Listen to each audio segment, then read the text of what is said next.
గొర్రికండి ఎక్కడైతే గండి కొట్టిందో ఆ ప్రాంతం నుండి.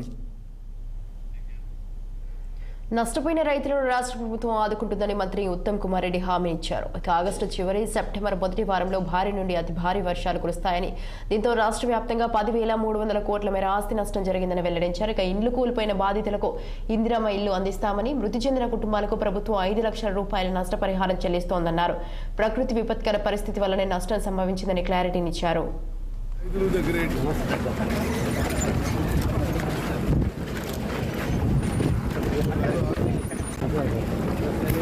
హలో రైతులు దగ్గర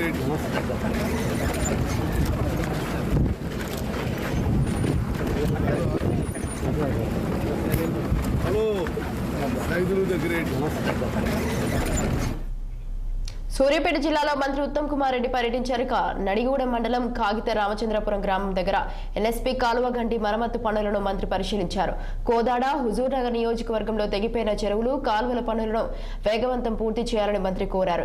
కేంద్ర బృందంకి కూడా రాష్ట్ర ప్రభుత్వం నివేదిక అందించిందని, రాష్ట్ర వ్యాప్తంగా 773 చోట్ల రోడ్లు తెగిపోవడం, పంటలు మునిగిపోవడం వలన 500 కోట్ల నష్టం జరిగిందని మంత్రి వెల్లడించారు. వచ్చే వారంలోగా పనులు పూర్తి చేయాలని అధికారులకు ఆదేశాలు ఇచ్చినట్లు తెలిపారు.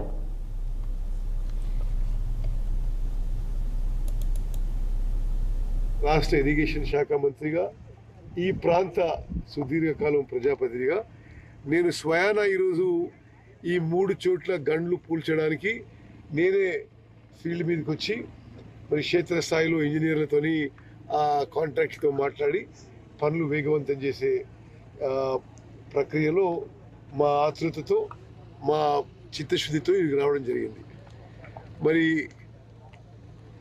రాష్ట్ర వ్యాప్తంగా కూడా అన్ని పనులు వెంటనే ఎస్టిమేట్స్ పూర్తి చేసి, షార్ట్ టెండర్ ప్రక్రియ పూర్తి చేసి పనులు మొదలు పెట్టాలని చెప్పి చాలా స్పష్టమైన ఆదేశాలు ఇవ్వడం జరిగింది.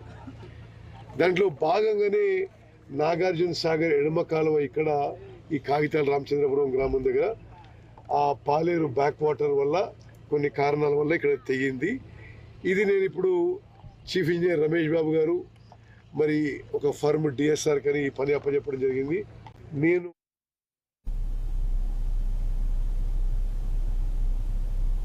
రైతుల దగ్గర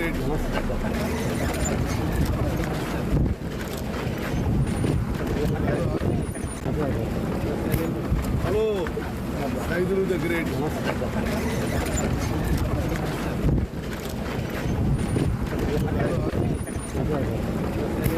హలో రైతుల దగ్గర